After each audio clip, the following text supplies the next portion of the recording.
So you've made up your mind. You are going to fast. There's no doubt about it. Because you've decided that you've got to do something that is going to help you metabolically. In other words, you're going to do something that's going to set you up for success in terms of your health. You have diabetes. The A1Cs have been high. The blood sugars have been high. You've had some complications. Maybe you have some numbness, some tingling, some eye issues. And you've decided that I'm going to do what I need to do to be better. And you've chosen fasting as one of those tools that you're going to use. And you're getting through the fast. Maybe you're deciding to do an 8-hour fast or a 10-hour, a 12-hour, 16-hour, 18-hour, or maybe you decided to do an extended fast. But as you're getting into the fast, guess what happens? Oh yeah, those cravings start to come. And someone says something to you, you become angry, and before you knew it, you're sitting at the table, chomping down on some cookies, maybe eating a donut, drinking some juice, maybe drinking a soda, and you think to yourself, oh my goodness, what just happened? Well, you've been triggered. And there are some things that will push us off of our plan. And that's what we're talking about here in this episode. Hey, this is Dr. Dwain Woode. That's Wood with an E. The E stands for endocrinology. Here on the channel, I educate, I empower, and I encourage you to take charge of your health and your life, avoid complications, and go to the next level. And in this year, that's right, we are living a limitless life. We are breaking free from those boundaries, from those things that oppress us, those obstacles. We're presenting our best life, our best self, our best health, and our best plans for the future. We're not allowing anything from inside of us or outside of us to hinder us because we are on a mission. And we're on a mission to reverse diabetes. Hey, if you're new, go ahead and put new in the comments because I'd love to welcome you with a hand clap and let you know that I am excited that you are here. If you have questions, go ahead and put those in the chat and put a Q in front of it so that I'll know that that is a question as we move through the comments that are there. I am talking to adults with type 2 diabetes who want to reverse their diabetes, who want to improve their metabolic health and set themselves up for future success. You know, as we go here in our show, there are some things that we do, and if you've been with us, great. If not, we'll show you. So I've got off to my side a couple of things that we're going to take a look at here in just a minute. I've got my blood sugars, I've got my meter, and of course I've got my report, which we will take so you can see what's been going on with my blood sugar over the last little bit, right? And so we'll come and we'll talk about that. What are we doing? Why are we here? And you found yourself here. Maybe someone invited you to this space. Maybe you happened on us by accident. You were searching for something else and you were here and you're saying, what are they talking about? What are they doing here? And so let me set the backdrop for you. So diabetes is a devastating disease. Around the world, there are over 560 million people. That's right. I said over 560 million people that suffer from diabetes. And there are complications that come from having diabetes. There's the triopathy that we talk about, retinopathy, so problems with your eyes, nephropathy, problems with your kidneys, and neuropathy, problems with your nerves. Those are just the tip of the iceberg.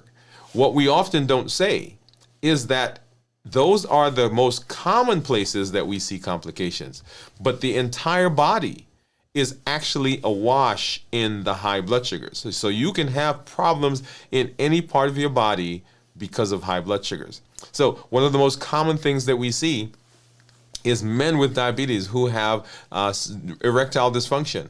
We see dry skin, dry hair, dry nails. We see people who have polycystic ovarian syndrome. And you know polycystic ovarian syndrome is a problem with insulin resistance. And so for those patients, now they may have infertility. And so the problem that we see is one of metabolism, and the culprit is how our metabolism becomes disordered. That is the key thing in diabetes. That's the key feature in diabetes. But we don't just talk about diabetes. There are so many other areas where metabolism becomes an issue. Let's go back to around the world. So there are almost 560 plus million people who have pre-diabetes. So if we put the two groups together, the diabetics and the pre-diabetics, we're talking about on the planet right now, over 1 billion people who are suffering from this metabolic condition. We're not even including in that coronary artery disease, high blood pressure, high cholesterol, fatty liver, people who are at risk for cancers. All of those are metabolic diseases. And in this space, we've been working on this pathway. We have been on this journey to reverse our diabetes, limitless living. How do we set ourselves up for the maximum possibility of success? And that means that we're not allowing anything to inhibit us. We're not allowing anything to cause a problem for us. We're not allowing anything to be an obstacle. If there is an obstacle, we've got to address it. If there's something that we don't know how to do, we've got to learn about it. If there is a tool, if there is a hack, if there is a easy button, if there is a key, if there's a cheat code, Limitless Living says, I'm looking for it, I'm using it, and I'm putting it to work for me. And so one of the things that we've been doing as we have been moving through this path, we're learning all these different tools that set us up for success. And one of the most amazing tools is the tool of fasting. And so on our main show, Dwain Woode MD Live, every Monday at 7 o'clock, we're walking through the process of being successful at moving in the space of reversing diabetes. And we're learning those tools. One of the tools is the tool of fasting. And so here now on the show, on these episodes, what we're doing is we are working to improve our tools. How do you fast successfully? That's one of the things that we want to hear. And so we're working through the process of learning how to fast successfully. And so what you've come across right now is this fasting that we're doing, and we are working to be successful with the tools. Okay, so fasting, one of the most powerful tools. So I mentioned that we're going to be taking a look at some of the other things right now. And so right now you'll see on your screen, here is my, these are my glucose meters. I've got a Keto Mojo, which gives me a glucose, and it also gives me a ketones. And then I've got the Contour, which gives me blood sugar. I have on two sensors. I've got a Libre and I've got a Dexcom. And what you see right below me is the Dexcom report that we will look at here in just a minute. One of the things that I do when we come on is talk about what's going on with me as I'm moving through the fasting space. On a weekly basis, I do a 72-hour fast. And at every roughly 24 hours, we come on and we do a check-in to see where we are, how we're feeling, look at the blood sugars, look at the ketones, so that you know that this is not just theory. This is something that you can do. You can walk along with me, walk along with us in the community as we are working to improve our metabolism. During the course of these shows, I do a check-in. And the check-in is really just to help us realize where we are, how are we feeling, are there places where we need to be attentive, are there places where we need to reverse, are there places that we need to pay particular attention to, are we getting the benefits that we expect from the fasting that we've been doing. And so we take a look at that, and so I do a check-in talking about how I'm doing physically, how I'm doing mentally, and how I'm doing emotionally. These are the places where people tend to have issues. So let's hop over and let's take a look at that right now. So how am I feeling physically? And right now, let's see, 12, so 36 plus another 7, 43 hours. 43 hours into this fast. And we'll see what my blood sugars are here in just a minute. But how am I feeling physically? The thing that most people will talk about when it comes to the physical as it relates to fasting is their energy. They sometimes will say that they feel like their energy is waning. They feel like they're walking through quicksand. They feel like they are hitting a wall. I am not feeling any of that right now. You've been on the show. If not, go back and find one of those episodes where I didn't do a good job of resting or do a good job of hydrating. I've got my little cup here. And because I didn't do a good job of resting and hydrating, I felt lightheaded, sweaty, dizzy, felt as though I was woozy, my heart was having palpitations. And those are characteristics often of the fact that we have not done a good job of preparing for the fast. Okay, we talk about preparing for the fast, getting through the fast, and breaking the fast. So preparation for the fast is very important as we move into the fast. In our episode yesterday, we did a 24-hour kind of walkthrough on what to do as you move closer to the fast and then start the fast. So that would be a great episode to go back and watch. Start fasting well, I think is what that episode was called. Okay, so physically I'm doing well. Mentally, I am feeling better than I did earlier this week. All right, there were a lot of things that were going on. You guys heard me say I was a little frustrated with where my blood sugars were after coming out of an illness over the last several weeks. And one of the things that we will likely do is, I shouldn't say likely, one of the things that we will do is what to do when our blood sugars are elevated because of illness, right? During fasting or even when we're managing diabetes. So mentally, I'm feeling better than I did. I am well rested, got some good sleep last night. And then emotionally, just excited, right? Because you guys know that I've got some stuff coming up here with some friends. And I'm just looking forward to that. So I am pumped. I'm pumped right now. So physically doing well, mentally feeling clear, and then emotionally just elated right now to be getting ready to hang out with some friends of mine. So let's go ahead and let's hop over and let's take a look at my blood sugars. What you're seeing right now, these are my, this is my Freestyle Libre. This is a Libre 3 Plus, I believe. And you'll see there my blood sugar is 102. Looking kind of and what I'm pointing at is right here. Okay, so right. So that squiggly white line that you see, though, that's my blood sugar. And the top of that green graph right there, that's 150. And the red line that you see, that's 70.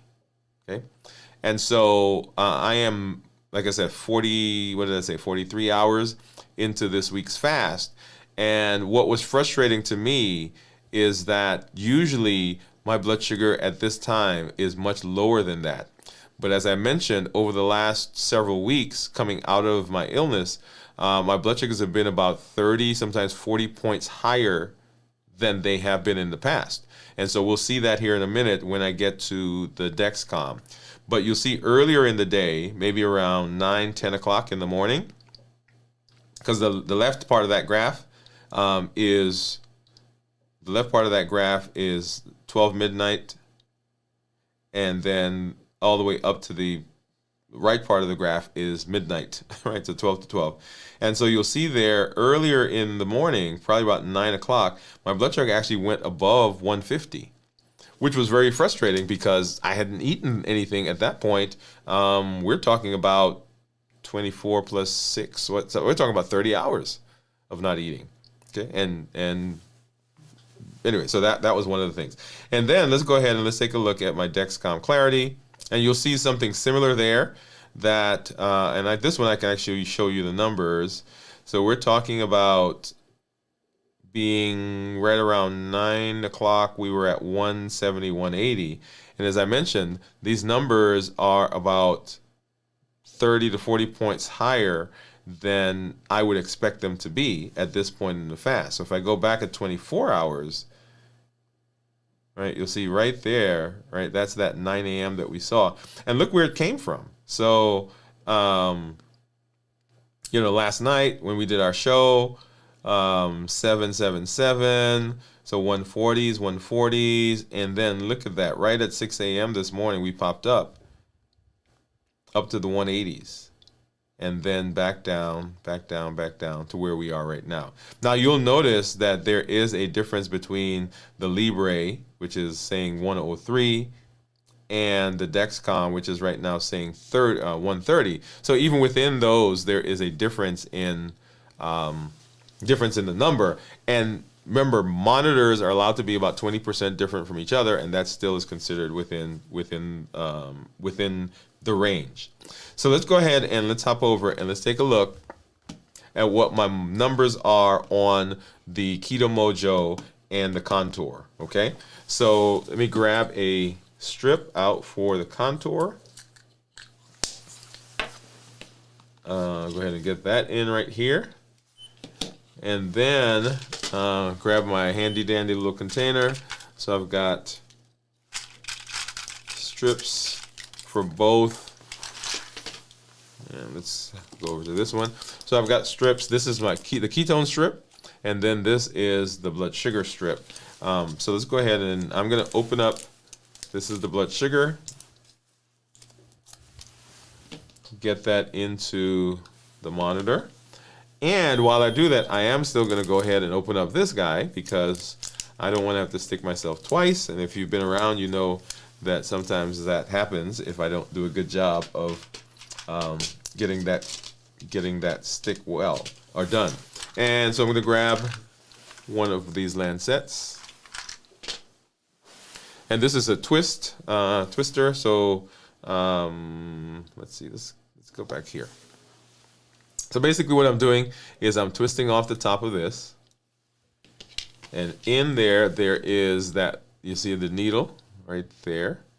And I'm just gonna find a finger. Now I tend to use the same finger all the time. And I do that because, get this out of the, I do that because it doesn't hurt as much, okay?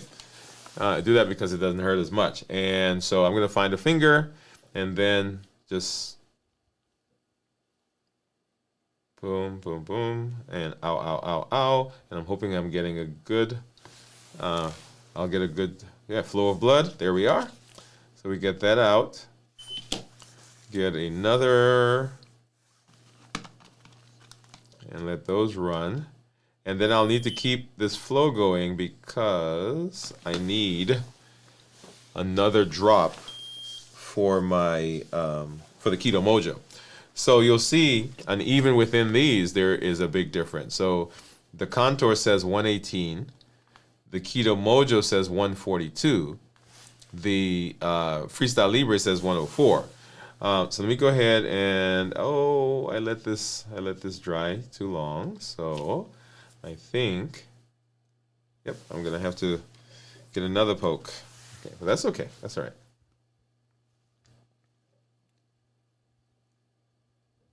All right, so let's do that. I'll get this out. Put this strip in. And of course I did not do this. Okay, there we go. So good flow of blood. And let's get that started. There we go. Okay. And so I'm going to, of course, tease you because I'm not going to show you what that is. So if you think you know what the ketones are going to be, go ahead and drop that in the comments as well. Okay. All right.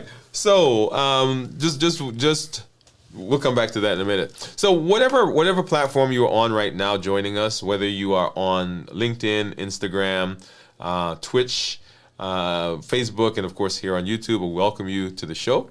And I do see some of our community members out there. Let me hop over and I'm going to say hello. Let's see. Here we are. And I see Gian is out there and she's saying, hi, doctor. Hey, Gian, how are you? Glad that you're here. She says, hi, all Wood gang. Hello, Wood gang. And then, of course, I see some of you that are over there on Instagram. Thank you for coming through. I see one of my guys out there. Hey, man. I love those bow ties. Love those bow ties. So glad, thank you for coming through and hanging out with us. So let's hop over and let's hop into our conversation, okay?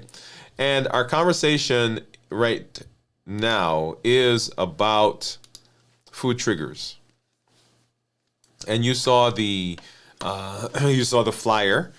And when we talk about food triggers, what we talk about is the three things, right? The heat model is what we've been using, and if you've been around, you know that is one of those pillars within our conversation, because the heat model gives us those triggers that will cause us sometimes to come off of our eating plan. Okay, the heat model says that we eat, other than for energy, we eat for 4 different reasons. 4 different groups of reasons. And they are the habits that we have, the emotions that we find, that are in us, around us, that are pushing us. We eat because of access to food, and we eat because of taste. Those are the big reasons why we eat. And so the triggers tend to fall within those spaces. And you heard my discussion. You heard my discussion as I talked at the top of the show about where we find ourselves often. That we've made the commitment, we've made the decision, we have decided that this is how we're going to roll, right? We are doing this, but often we find that there is something that pushes us. There is something that happens, and we find ourselves sitting at the table eating what we said we weren't going to eat. And so the food triggers habits, emotions, access, and taste. Habits, emotions, access, and taste. And so we're going to run through those. The crux of the conversation is this. Let me summarize it for you. It almost doesn't matter. Notice I say almost. It almost doesn't matter the decisions that you've made about what you're going to eat or what you're not going to eat.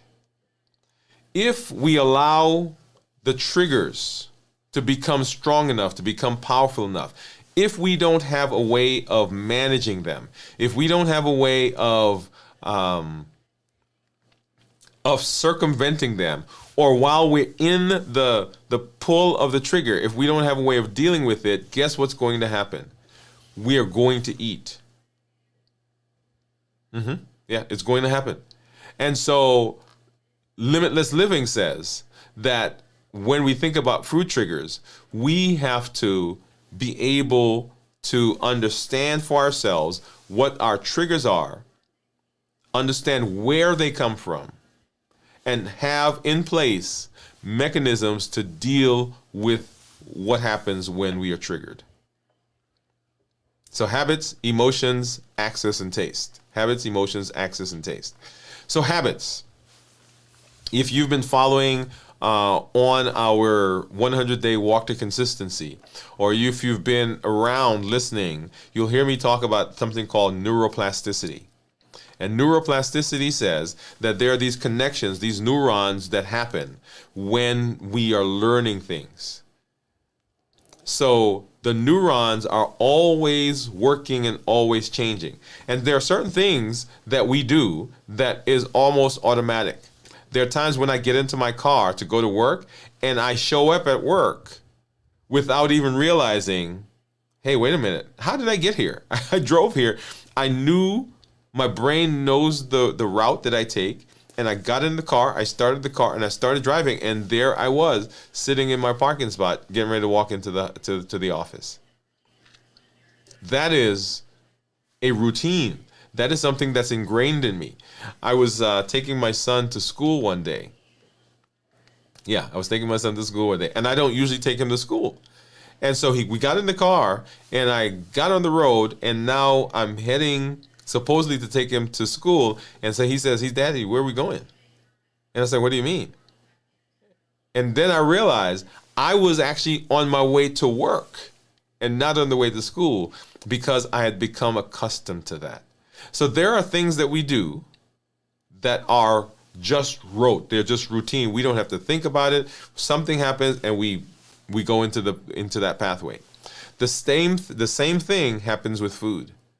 There are times when we're eating not because we're hungry, we're eating because we have gotten into the habit of doing that thing. I always often talk about movies. We go to the movies and we eat popcorn because that's what we do at the movies. On Tuesdays or Wednesdays or whenever you and your group gets together, we eat because that's what we do.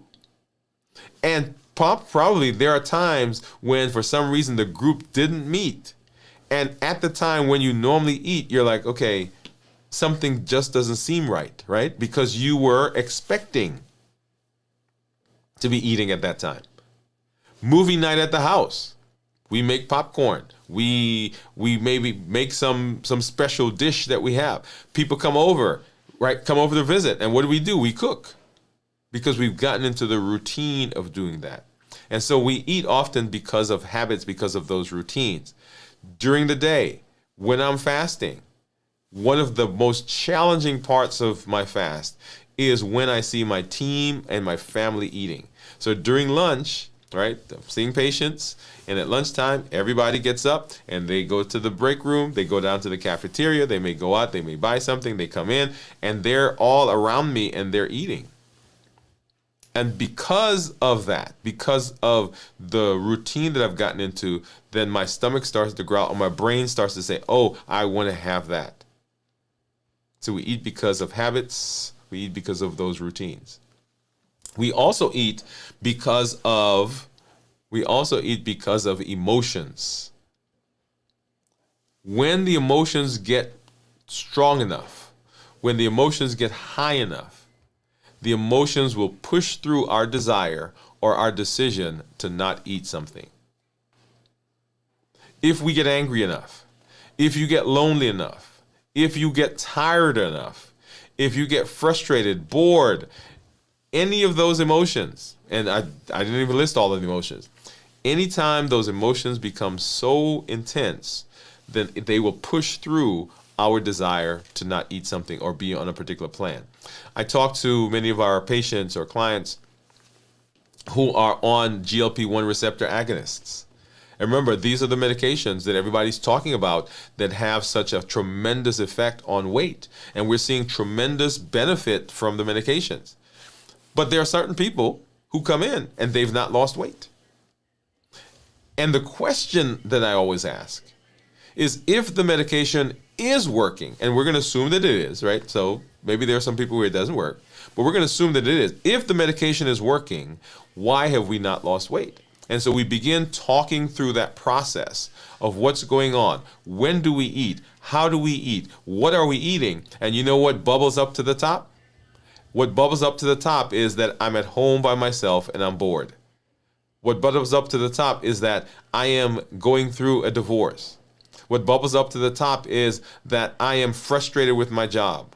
What bubbles up to the top is that I was in a conversation and the conversation didn't go well. My boss didn't like something I did, or something where the emotions became intense, or something where people are routinely doing things, routinely feeling sad, routinely being bored. They don't have a hobby, and they're at home sitting at the house. And what do? They eat. I shouldn't say what they do. What do? We eat. Sometimes in this very space, as I am filming, or I'm having a conversation, or I'm preparing the content, or I'm writing something, in order to keep myself awake, you know what I do? Yeah, if I'm not careful, I'll be grabbing something and pulling something, and all of a sudden I'm like, wait a minute, what just happened? We eat because of emotions. We eat because we're tired. Habits, emotions, access is another one. We eat because of access. We eat because food is just around. The stuff is just there. That's right. When it's just there, we eat. I don't bring, and I mean, check around before as I say that, I don't bring a lot of nuts in the house, like cashews, almonds, Even peanuts. I thought peanuts were safe, but they are not safe with me. I don't bring a lot of them in because if I do, they are perhaps the thing that causes me the most problems. And you wouldn't think that you can eat that many nuts, right? But I'll tell you, you can.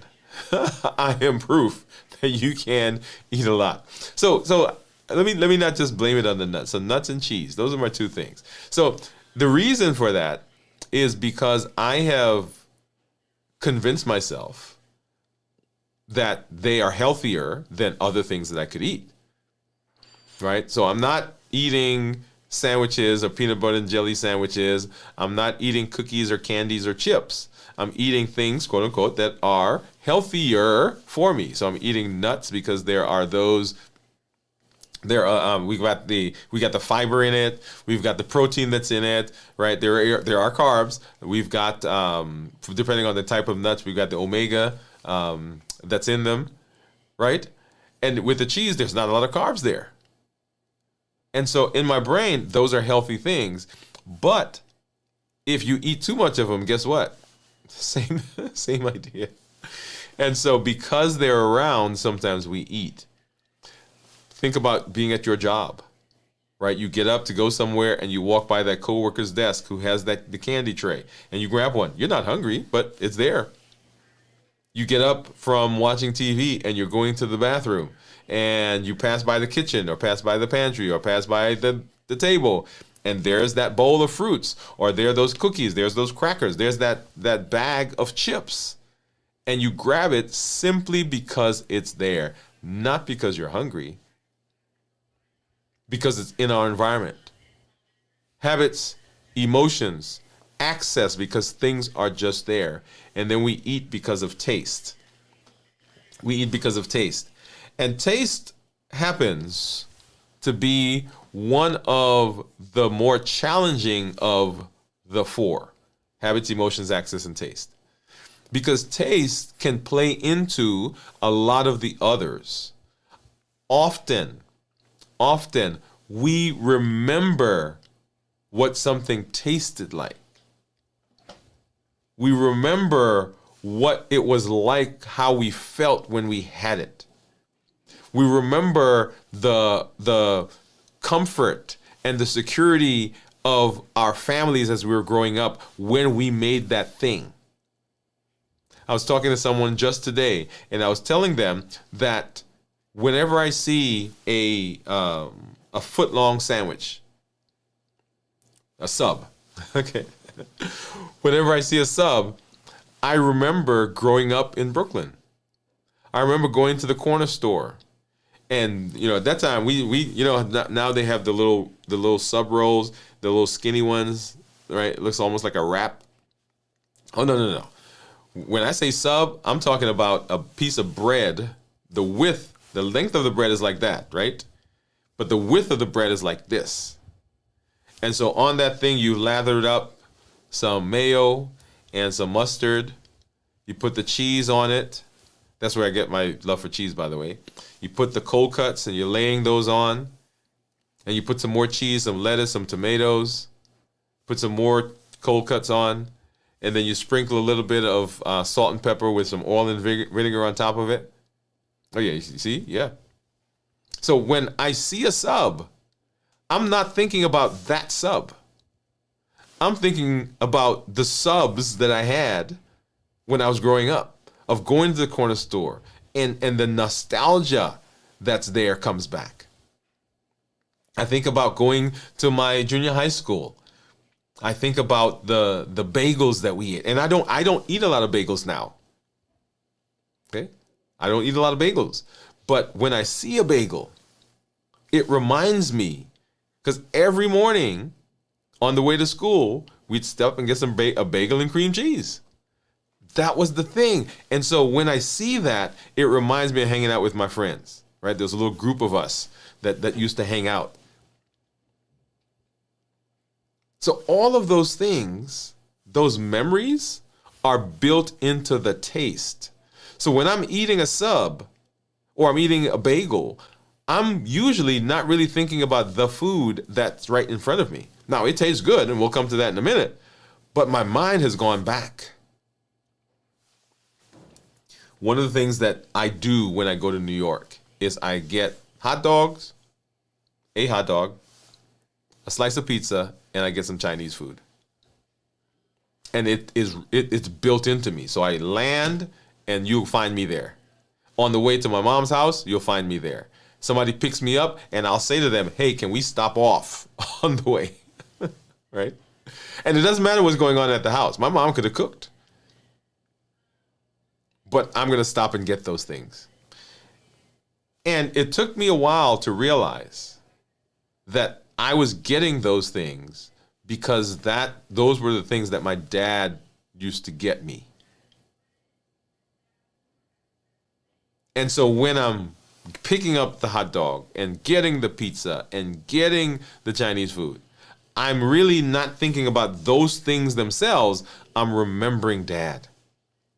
I'm remembering what it was like to be there and to eat the food and to be in that space. So often when we're doing that, when we're eating, we're not chasing the food, but we're chasing the feeling that the food brings, the calm that comes over us. We're chasing the memory that we sometimes have to kind of brush away because it's so thick. And then there's the bliss point. The bliss point, that is the perfect combination of sugar, salt, and fat. Those three things. You put them together, and you put them together in such a way that people, when they eat it, they have to get more. They have to come back. They say, oh, I can't just have one of those. So when food is manufactured, the goal for the food, right? So if I have a company, the goal for my food is really not for you to just have one, right? The goal for the food is for you to have one and say, oh my goodness, I got to have another one. And not just that, I've got to tell my family and my friends that they got to come try this. And when they get it, they're not having one, they're having multiple. So I need to make the food taste as good as possible. So the texture of the food, right? The perfect crunch and the perfect consistency and the perfect combination of salt, sugar, and fat so that when it goes into the mouth, it is a euphoric experience. So habits, emotions, access, and taste. These are the things that we are fighting against when it comes to food. And most things fall into one of those four buckets. They're a habit, the routines. There's an emotion, those things that well up in us. There's access because our environment has a lot of things. And then taste, the memories, the bliss point, the feeling that we have. And if we're not careful during fasting, if we don't come into fasting understanding that. Now, let me hasten to say here, it is not a thing that you are learning during fasting. It is something that you are working and using and enhancing during fasting. But fasting puts it front and center. Because when we're fasting, we're not eating anything in this space. We're not taking in any calories. And because we're not taking any calories, all of the emotions, the memories, the ways we had of coping when we weren't fasting come front and center. So you can't eat anymore to deal with the frustration. You can't eat anymore to deal with the boredom.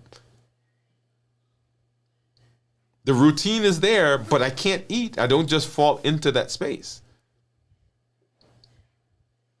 And so all of these things I've got to understand. I've got to begin putting things in place. What do I do when I get frustrated? How do I handle frustration? Do I have mindfulness techniques that I use? Do I have techniques to calm myself? Do I do deep breathing? Do I do yoga? Do I go for a walk?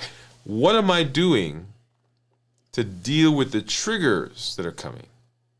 The triggers that will come. The ones that I understand that are my personal triggers. Now, I'll tell you, when we look at that list, right, habits, emotions, access, and taste, I used to say that EAT, right, EAT, emotions, access, and taste, those were mine. Those are my triggers. But I've got to say that all of them are my triggers. There are habits I've gotten into of eating. So I typically fast from Tuesday. I've been starting to fast earlier, Monday. So I typically fast from Tuesday to Friday. Tuesday to Friday. I've gotten into that habit.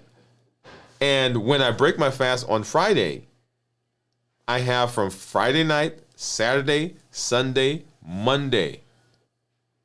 That is my eating window. And then I start the fast over again. Okay? And so I've gotten into the habit of eating certain things to break the fast. But when I break the fast, my brain automatically goes to the other things that I have been eating in the past. So those ideas are still there. And so I have to literally deal with the fact that those habits are there, and I'm putting new things in place to divert my mind from that habit. I'm building better habits. I'm building new habits. I'm building new routines.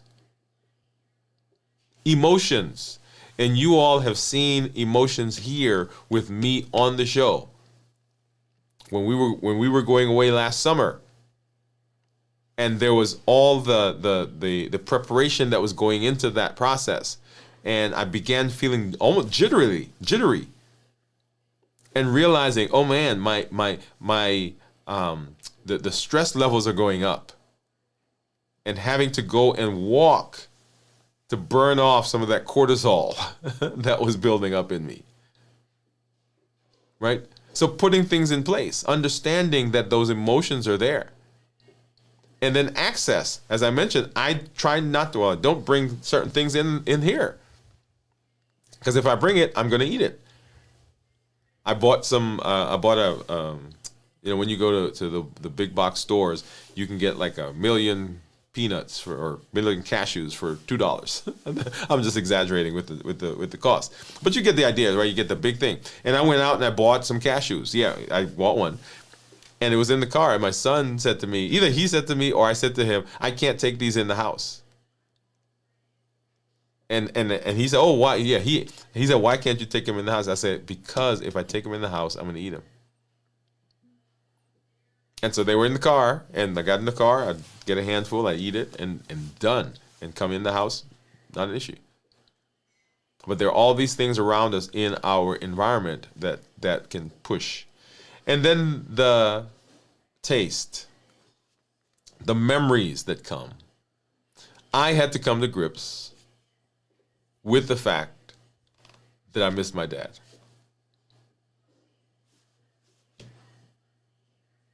Had to come to grips with the fact that he was not there anymore. And, okay, how do I enjoy the memory of him without having to eat to create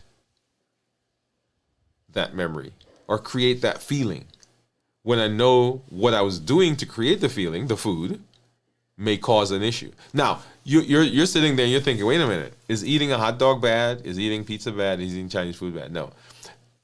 I don't eat one hot dog. Oh, did I forget to tell you that? Yeah, I don't eat one hot dog.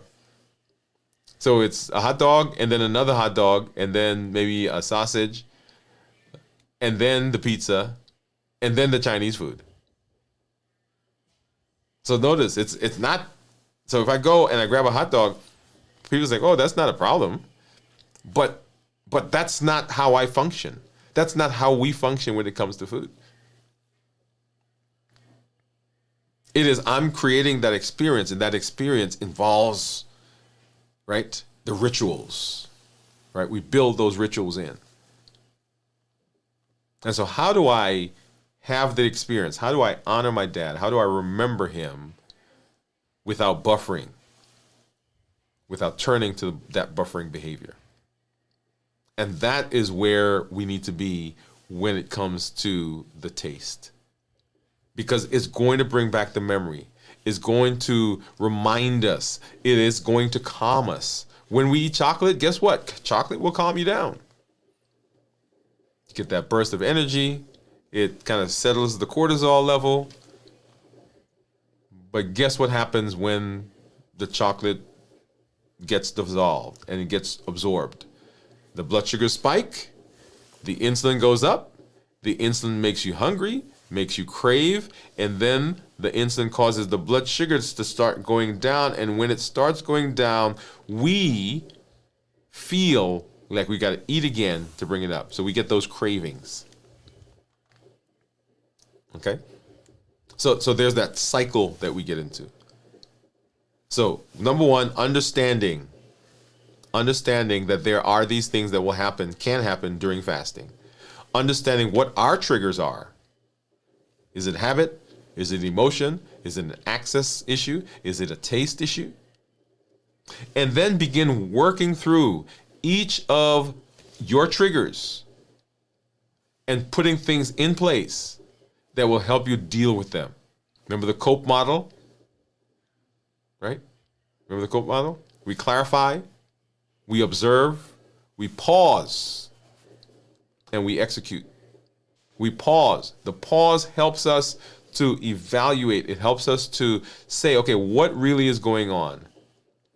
And start putting things in place. So if you know every time you have a conversation with that one person that you leave and you end up over at the donut place, guess what? We need to have a different way of dealing with that person. But we have somebody else with us when we have that conversation. Maybe that's a person that we got to deal with it by email. If you are finding yourself tired all the time and trying to remain awake by eating, okay, now let's look at, okay, what am I doing? Do I need to be up? And what are some other ways that I can divert myself, distract myself without eating when I'm up, if I have to be up? So this is what we're doing. We're putting things in place to help us deal with our personal triggers. Awesome. All right. So let's go ahead and let's hop over and let's take a look at my ketones. Actually, before I do the ketones, let me see. I think, let's hop back over here and say hello. Let's see. Some comments. So Gian says, she said, I always lose by trigger. so triggers are always, you're always losing to the triggers. Yeah. She said, my eating is just routine. She said, I cut out nuts. Okay. So you've found one of the things that will cause issues. Okay.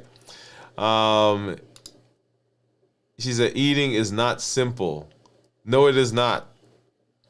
Well, let me back up, Juan. I said no, but eating itself is actually pretty simple. It's the things that surround our eating that's not simple. Okay? The process of eating is a simple process.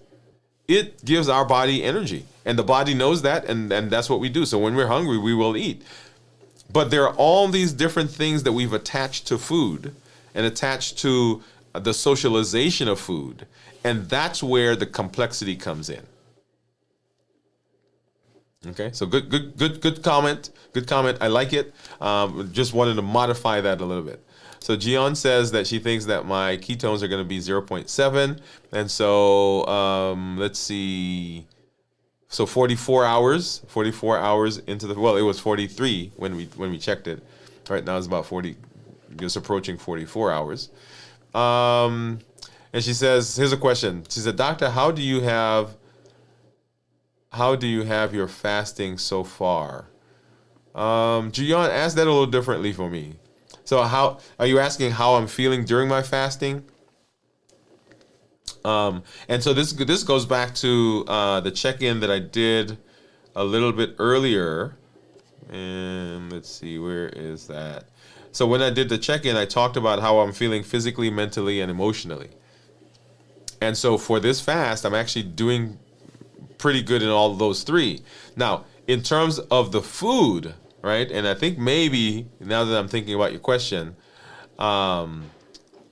maybe you're asking how long I'm fasting and about cravings. I'll be honest that during fasting, as I get past those first I was gonna say 6 to 8 hours, but I'll leave it at 6 hours. When I get past those first 6 hours, I don't have cravings. Like I don't have physical cravings. The thing that causes me the issue is the community that's around me, right? The team members that are at work. When I'm in the hospital, I may go downstairs and I see other people around me eating, or when I come home and my son and my wife are eating on my fasting days, right? So that causes some issues for me, and it's not that I'm physically. I was gonna say not physically craving. It's not that I physically feel like I need it, but my brain is saying, "You're missing out on. Oh, it would be so nice to sit with them and eat. Oh, I remember what that tastes like. Oh man, I think I've talked to you guys about the scarcity mentality, and we need to do a show on scarcity mentality. But my scarcity mentality says, oh man, and that's why I went through the thing of fasting for 3 days, and then I've got to eat, Friday night, Saturday, Sunday, Monday, right? Because Tuesday I start over. And so in my brain is telling me sometimes during the fast, at the end of the fast, hey man, look at all the stuff that you haven't been eating. When we finish fasting, we're going to go eat that stuff. And so one of the things that I was doing is I was hoarding, I was collecting food. And my wife asked me, she said, why you collect that? And I had to really process that. I was collecting it because of that scarcity mentality. Because, this is all the stuff that I missed while I was fasting. Oh, and I'm getting ready to start a fast again. So I've got to eat as much as I can to make up or get ready for the fast. Notice what the brain had done. It had taken that thing and it had morphed it into something that was different from what I wanted. Right? So that's our brain. It's an amazing tool, but it can cause some interesting processes. All right, so let's go ahead and let's take a look at my monitor. And so you'll see there on the screen, this is my Dexcom Clarity, and my average blood sugar over the last little bit has been 153. I'm in target 74% of the time. Target being between 70 to 180.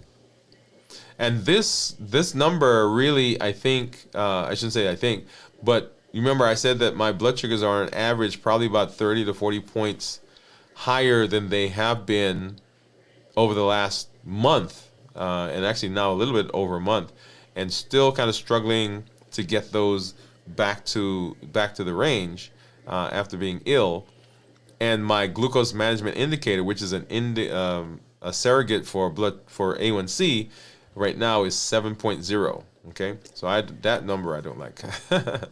If I look at the daily graphs, and that comes up here in just a minute. So here's where I am. This is where we are now at 43 hours. 43 hours of fasting. 44 now. And you'll see as I put my mouse over that, you'll see what the blood sugars have been running. Now, usually this is 30 to 40 points lower, right? So let's just round it up and say it's 130. So that's usually about 100. So when we're at 140, that's usually about 110. And look at this spike that happens right around 6 o'clock in the morning, right? As I'm getting ready to go to work. Look at that spike. Up to what was the highest? 187, I think 187 right there. 187. And then of course starts coming back down. Look at that. Okay? To where we are, 132. I'll take a look at my Freestyle Libre in a minute. Why is that not showing me a number? Okay, we'll come back to that. Okay? So that's today. And if I go backwards, here's Wednesday. Look at that. Right? And so I guess let me come back here. So Tuesday I started fasting right around midnight. Well, no, So yes, right around midnight. Last night, this would be 24 hours. And then, of course, 48 hours would be where we are here. That's why we're 44 hours right now. And so it started fasting at midnight. And look at that. Coming into that fast, right? Look at those blood sugars. So I was eating here. And these guys are, tremendously out of range. And then here, right? So as we come down lower, lower, lower, and then here we're finally getting into where I'm like, okay, these blood sugars have to come down, and they're dropping, coming into this morning, and they're down, and then they spike up. So this part right here was very frustrating to me because I'm like, I didn't do anything, right? All right, but you get the idea. All right, so let's go ahead and let's take a look. So that's what my blood sugars are. Let's take a look at my monitor and see what my ketones are doing. And that's what my blood sugar is right now according to my Freestyle Libre. Let's get my Keto Mojo up here. So we're gonna go ahead and turn that on. And then I'll need to get the Keto Mojo app, which is right here. And hit the sync button. Boom. And drum roll. I think Gian says that she thinks I was going to be 0.7. So let's see what it is, Gian. Drum roll, please. Da, da, da, da, da, da, right? And my ketones are... Oh, my goodness. Gian, look at you. You're right on the money. All right. Look at that. So blood sugar of 142 with ketones of 0.7. Okay. And when we think about ketones that are less than 0.5 are considered normal. 0.5 to 1.5 considered nutritional ketosis, and then greater than 1.5 considered therapeutic ketosis. And so right now I am in nutritional ketosis. When we talk about metabolism and fat burning and being in ketosis, that's where we typically want it to be above 0.5 or above. Okay, 0.5 or above. If I look at the graph, let's go back here, and here's my graph. And you'll see there the tan line, that is the blood sugar, and then the turquoise line, those are ketones. Okay. Now, an interesting thing that I guess I want to point out is ketones cannot exist at the same time with insulin.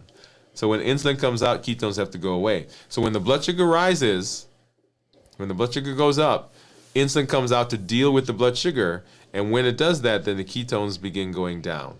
Okay. So you'll see here that as my let's take a look.